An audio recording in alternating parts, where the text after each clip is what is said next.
Bonsoir à tous. J'espère que vous me voyez. Vous voyez Oui, mon écran?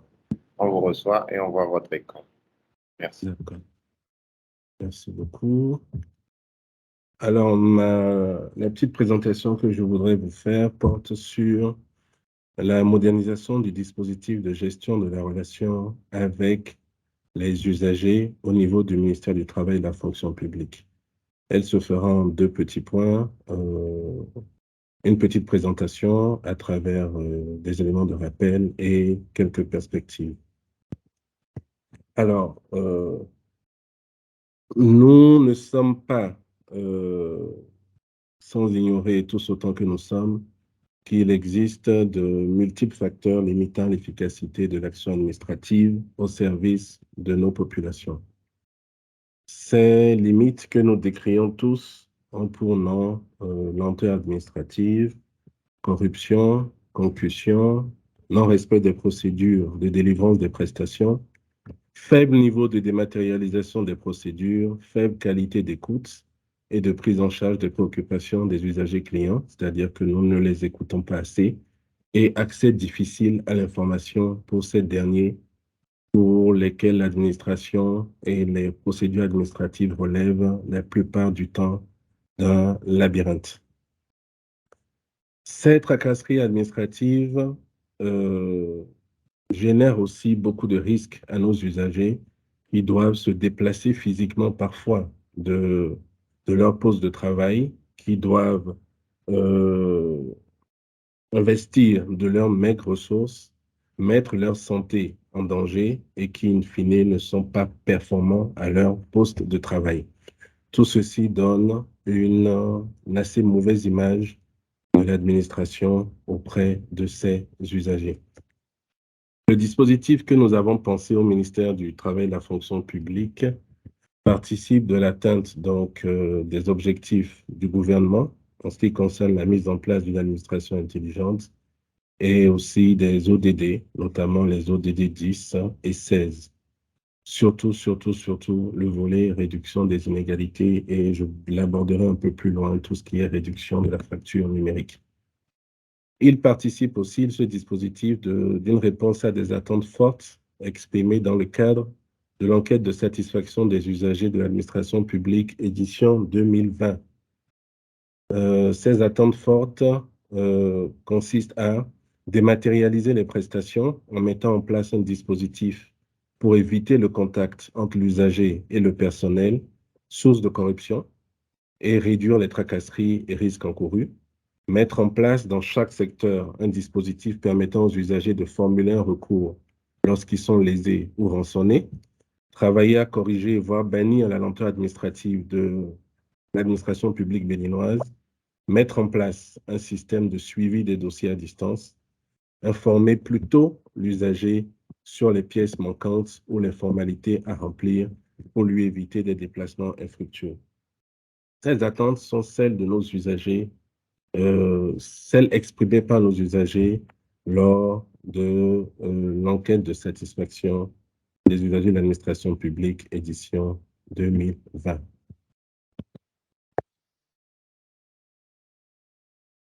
Alors,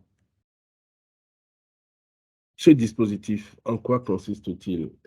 J'ai ici une petite schématisation assez sommaire, mais qui devrait nous permettre de mieux comprendre son articulation et ses différentes composantes. Vous avez tout d'abord au milieu les plateformes de services. Il s'agit des plateformes d'information, donc de l'informationnel. Il s'agit du conversationnel, donc tout ce qui est des échanges entre l'administration et les usagers. On nous a reproché de ne pas être assez ouvert à ces échanges.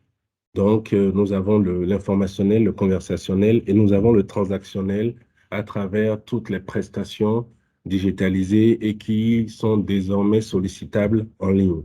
Tout ceci constitue ce nuage plateforme de services. À gauche, nous avons les usagers.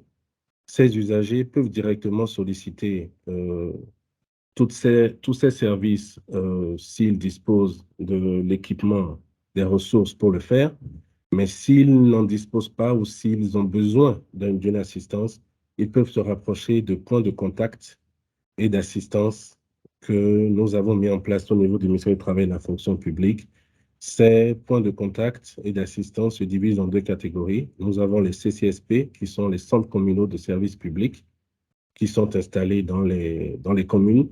Et nous avons ce que nous appelons les GSRU, qui sont les guichets du service des relations avec les usagers, qui sont installés dans les directions départementales du travail et de la fonction publique. L'usager, qui ne peut pas solliciter directement toute l'offre de services en ligne, peut se rapprocher de ces différents points de contact et bénéficier d'une assistance et d'un équipement connecté pour pouvoir solliciter tous ces services. Derrière ces plateformes de services, nous avons un centre de services. Ce centre de services est là d'abord pour veiller au support à l'exploitation de l'ensemble des ressources mises à disposition des utilisateurs en interne. Donc, pour veiller qu'ils soient dans les meilleures conditions pour faire le travail qu'ils ont à faire pour la satisfaction des usagers clients. Mais ce centre de service intègre aussi un centre d'appel qui a été mis en place pour discuter avec les usagers clients, recueillir leurs préoccupations au quotidien et les traiter, les pré-traiter, les acheminer vers les structures techniques compétentes et en faire le suivi jusqu'à ce qu'ils obtiennent satisfaction. Donc, ce centre de suivi est à la fois là pour les utilisateurs en interne et pour les usagers clients. Enfin, nous avons toutes les ressources de productivité. Il s'agit là de l'ensemble des processus dématérialisés, simplifiés, qui permettent aux utilisateurs en interne de pouvoir produire le résultat, le service attendu des usagers clients. Voilà en quoi consiste brièvement le dispositif de gestion de la relation avec les usagers et tout le reste est plus facile à comprendre par la suite.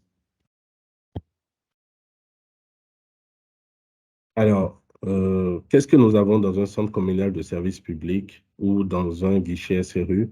Nous avons un espace ou écran de diffusion pour informer les usagers dans toutes les contrées du Bénin sur l'actualité du ministère du Travail, sur l'actualité du gouvernement, sur l'actualité des communes et sur tous les efforts que tous ces acteurs la font pour leur améliorer le quotidien et pour leur satisfaction.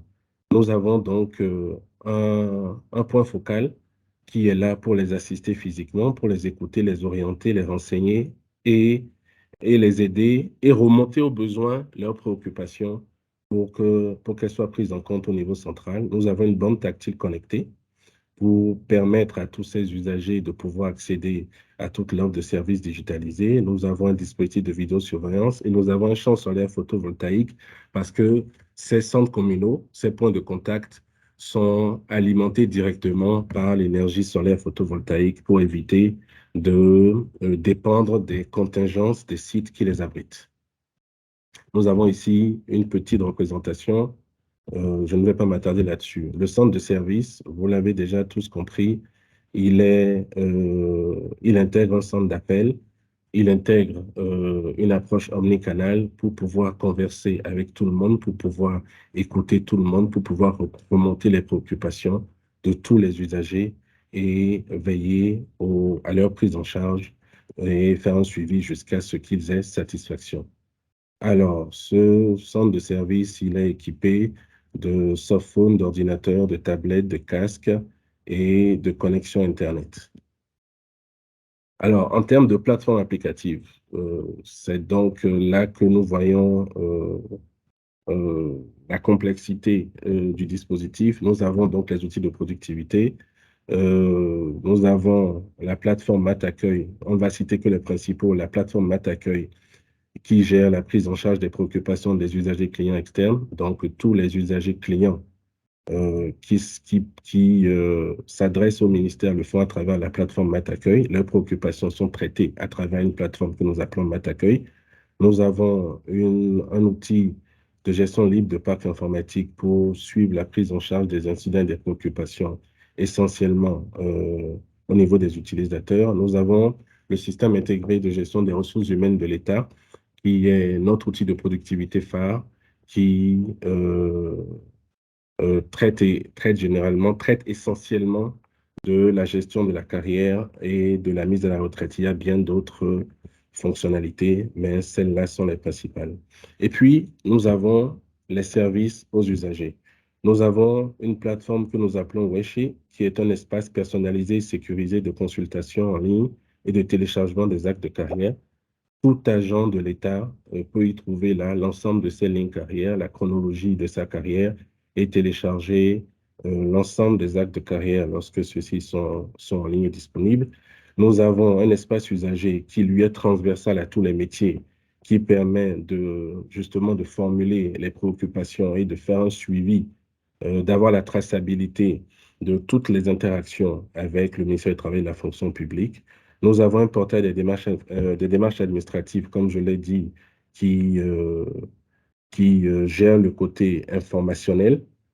Et nous avons une batterie d'e-services. À ce jour, ils sont au nombre de 17 et en production ou en phase ou sur le point de passer en production avant la fin de cette année et concerne essentiellement la direction générale, l'administration du travail et la fonction publique. Donc, nous avons des e-services tels que la délivrance du permis de travail aux expatriés, le visa de contrat de travail aux expatriés, euh, l'attestation, le certificat de non-radiation qui permet à un agent de l'État de prouver qu'il n'a pas été radié de la fonction publique. Nous avons l'attestation de validité des services qui permet à un agent de l'État de prouver euh, de façon formelle la date effective de son départ à la retraite. Nous avons l'attestation de non-litige, nous avons le visa de règlement intérieur, nous avons l'autorisation de licenciement pour motif économique et bien d'autres e-services sur lesquels nous travaillons. En termes d'expérience réussie, donc nous avons un centre de service qui est en place. Nous avons, en termes de points de contact au niveau des directions départementales, nous en avons 4 sur 13 sites. En termes de points de contact au niveau des communes, nous en avons 19 qui sont implémentés sur 77 sites. Ces 19 sont implémentés à Malanville, à Kandi, à Bembereke, à Niki, à Ouida, à Lada, à Plakwe, Poubé, Djidja, à Djourou, Dassa, à Djara, Djougou, Peroko, Tangueta, Basila, Wesse, Koves, Semepoji. Ce qui fait que tous les agents de l'État et tous les citoyens de façon générale qui veulent bénéficier de ces points de contact et d'assistance et qui se rendent sur ces sites peuvent bénéficier d'une assistance pour pouvoir solliciter l'ensemble des prestations mises en ligne par le ministère du Travail, mais bien au-delà, toutes les prestations qui sont quérables en ligne aujourd'hui. Alors, nous avons mis en production un certain nombre de plateformes et nous disposons d'une documentation d'exploitation du dispositif, ce qui est quand même un gage de bonne organisation et de pérennité. Alors, à la date du 29 novembre 2022, nous avons 20 330 visites sur les points de contact et d'assistance avec un taux de satisfaction de 63%. Essentiellement les personnes qui n'ont pas aisément accès aux services en ligne ou celles qui requièrent une assistance. Nous avons, par exemple, plus de 500 sollicitations en ligne pour la délivrance du permis de travail, près de 250 sollicitations en ligne pour le visa de contrat de travail expatrié, plus de 9000 préoccupations recueillies en omnicanal en 2022 par le centre d'appel du centre de service qui fait le suivi du traitement auprès des structures techniques compétentes et ce, jusqu'à satisfaction. Une moyenne de 800 consultations par jour pour la plateforme de mise en ligne sécurisée des actes et une forte adoption du canal WhatsApp pour les échanges avec le ministère à travers son centre de service. Alors, en termes de perspective, nous envisageons d'étendre ces points de contact aux 62 communes restantes et aux 9 directions départementales. Nous travaillons à cela. Le 20e centre communal de services publics, je pense, sera l'OCOSA. Nous travaillons à optimiser la gestion de la donnée, nous travaillons à élargir le périmètre à d'autres prestations de l'administration et nous travaillons à pérenniser le fonctionnement du dispositif. En conclusion, nous disposons d'un dispositif de gestion de la relation avec les usagers que nous avons essayé de bâtir sur les attentes de nos usagers clients telles qu'exprimées lors des différentes consultations que nous avons menées à leur endroit pour nous enquérir de ce que nous devions faire pour leur donner satisfaction. Nous veillons à ce que les acteurs au niveau sectoriel soient impliqués, qu'il s'agisse des maires, des directeurs départementaux. Nous constatons un engouement des populations par rapport aux dispositifs mis en place, par rapport à l'offre de services mise en place. Et nous constatons même au niveau des communes que de nouveaux besoins naissent en termes de prestations à délivrer en ligne. Nous remercions le Programme des Nations Unies pour le développement et la Turquie qui nous ont permis d'atteindre ces résultats. Et nous travaillons à renforcer, à étendre et à pérenniser ce dispositif pour la contribution donc du ministère à la mise en place de l'administration intelligente chère au gouvernement en place. Donc voilà, ma communication, ma présentation est un peu longue. Je suis à présent ouvert à vos questions et aux échanges. Merci beaucoup. Très bien. Merci, M. Gonaro, pour la présentation. Nous allons demander maintenant aux participants de bien vouloir poser leurs questions. Levez votre main si vous avez des questions ou si vous souhaitez intervenir.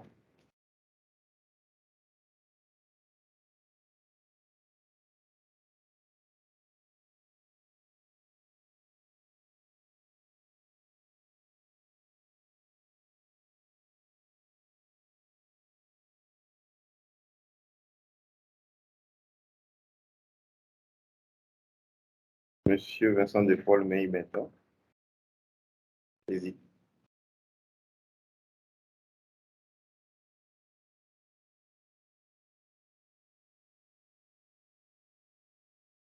Monsieur Meibeta, votre micro est fermé. On ne vous reçoit pas.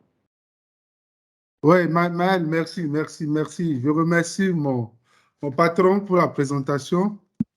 Donc, je constate qu'il est toujours sur la bonne voie et cherche toujours à améliorer les procédures au niveau de l'administration de la fonction publique.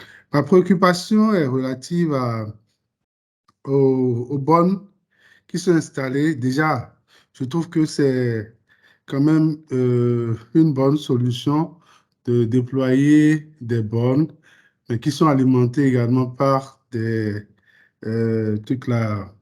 sources solaires.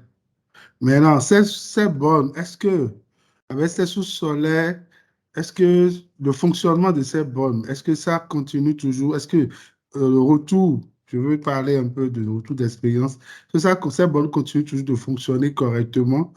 Est-ce qu'il n'y a pas de problème de bactéries au niveau de la source énergétique qui est le soleil? Et également, par rapport à la connectivité, parce que nous savons tous qu'il y a un problème de connectivité. Comme la plupart de leurs plateformes, c'est des plateformes web. Le problème de connectivité, comment est-ce que c'est adressé? Bon, j'aimerais avoir quand même un peu plus d'informations à ce niveau. Merci.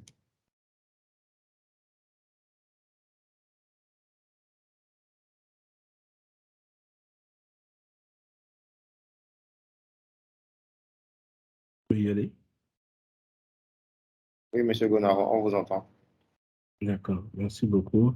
Merci au DSI Meibeta pour ces compliments. Quand vous avez la chance de travailler avec lui, les choses vont toujours plus vite et plus fort. Donc, s'il y a des choses qu'il voit positives ici, c'est son héritage. Alors, par rapport aux questions des bornes et des batteries, je dirais que nous avons pris un certain nombre de dispositions. D'abord, nous avons sensibilisé les acteurs qui sont à l'exploitation pour qu'ils aient, on va dire, les bons gestes, pour qu'ils posent les actions pertinentes et qu'ils ne contribuent pas à détériorer les équipements par ignorance.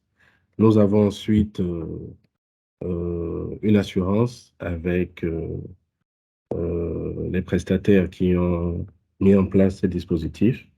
Nous avons un dispositif comme je l'ai dit, de suivi des équipes de maintenance et à travers le centre de service, chaque acteur connaît sa place pour veiller à ce que les difficultés qui ne manquent jamais, les incidents qui ne manquent jamais, puissent être maîtrisés dans un temps assez acceptable. Donc, l'organisation du support nous permet quand même de faire face aux différentes difficultés que nous constatons. Au niveau du ministère, nous avons un comité de supervision de tout ce dispositif-là qui est présidé par Madame le ministre et qui se réunit régulièrement pour faire le suivi du bon fonctionnement de tous ces dispositifs. En ce qui concerne la connectivité, à ce jour, elle est prise en charge par le projet qui nous accompagne. Nous sommes en train de réfléchir aux formalités on va dire, aux formalités euh, en termes d'évolution du dispositif, en termes de pérennité du dispositif, comment nous allons pouvoir adresser ces préoccupations. Nous avons entamé un certain nombre de discussions avec le ministère du Numérique, mais nous ne restons pas fermés. Nous voulons nous assurer à tout moment que la connectivité n'est pas une préoccupation sur un quelconque centre que ce soit. Mais il faut dire que ce projet euh, attire beaucoup l'intérêt des partenaires, le PNUD, la Banque mondiale, Move. Nous avons beaucoup de partenaires qui se manifestent et qui veulent prendre euh, une part de responsabilité dans la bonne marche de ces dispositifs qui participent de la réduction de la fracture numérique et euh, de la mise en place et du bon fonctionnement d'une administration intelligente. Donc, je dirais que Vincent a touché du doigt euh, des éléments qui sont en train d'être adressés progressivement. Mais au jour d'aujourd'hui, ce ne sont pas des problèmes qui se posent pour nous, mais ce sont des points sur lesquels nous tenons à trouver des solutions pérennes pour garantir que dans 5 ans, dans 10 ans, tous ces dispositifs qui marchent bien aujourd'hui seront toujours totalement et pleinement opérationnels. Je peux dire qu'il y a une mission, ministère des Finances, avec les partenaires techniques et financiers, ministère de la décentralisation, je crois, et ministère du Travail et de la fonction publique, qui a fait, une évaluation du dispositif il y a quelques mois. Et je crois que globalement, les retours sont positifs. Donc, il reste du travail à faire, mais nous sommes à l'œuvre et nous n'hésiterons pas à être inclusifs s'il le faut pour atteindre l'objectif tous ensemble. Merci beaucoup, Vincent. Très bien. Merci, M. Gondaro. On va prendre la dernière intervention. Oui, mais, Oui, oui. oui, mais Oui. tu me permets de faire une petite contribution. Bien En sûr. fait, c'est une suggestion parce que c'est un débat que j'ai déjà eu avec certaines personnes et qui, quand même, je trouve très intéressant que nous puissions fédérer certaines actions parce que nous avons de réels problèmes de connectivité au niveau communal. que ce soit la majorité des ministères, ont ce besoin-là. Et c'est des besoins que nous cherchons à adresser chacun à un niveau de notre ministère. Ça fait que on ne parvient toujours pas à y arriver. Donc, il faut une certaine mutualité pour que, mutualisation du moins, des efforts pour que nous puissions peut-être des points de regroupement où chaque ministère peut-être a ses services et on adresse la connectivité à ce niveau-là et tout le monde a la connectivité. Donc, en fait, ce sont des pistes sur lesquelles on peut réfléchir. Et je souhaiterais aussi ce service que le ministère de la fonction publique est en train de faire est très important pour tous les usagers, tous les agents de l'État. Mais on a l'impression, bon, à mon humble avis, qu'il n'y a pas encore la communication autour de ça. Il faut peut-être revoir, avoir un bon plan de communication pour que vraiment les agents de l'État puissent exploiter au maximum ces points c'est CCS, je crois. Ouais. OK. Donc, CCSP. c'est tout. CCSP, je crois. Merci beaucoup, c'est tout. Je ne vais pas monopoliser la parole. Merci Vincent. Je pense qu'on dit la même chose dans ma présentation. J'ai évoqué l'élargissement du périmètre des prestations à d'autres prestations de l'administration publique. Donc, c'est clairement dans cette logique que nous sommes et la logique de fédération des efforts va bien au-delà du ministère du Travail et de la fonction publique. Donc, je te rassure que nous devons pouvoir nous retrouver pour mettre en commun nos énergies, nos efforts et nos ressources. Merci. Très bien. Monsieur Laguidé, dernière intervention avant de passer à la clôture de la session. Merci beaucoup. Bien, je remercie également Wilfried pour le travail et sa présentation. Moi, je voudrais comprendre quel est le lien entre le SRU et le CDS. Merci. Quel est le lien entre les SRU et le CDS? Tu parles des points focaux, c'est ça?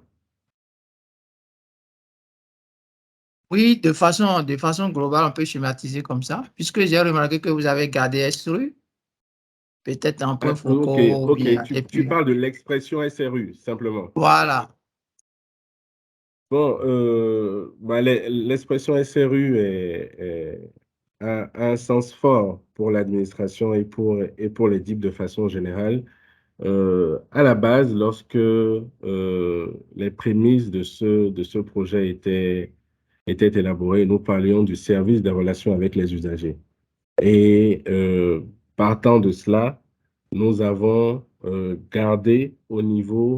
nous avons gardé la dénomination des points focaux, service des relations avec les usagers, et au niveau des directions départementales, des guichets du service des relations avec les usagers. Nous n'avons simplement pas changé la dénomination avec le temps.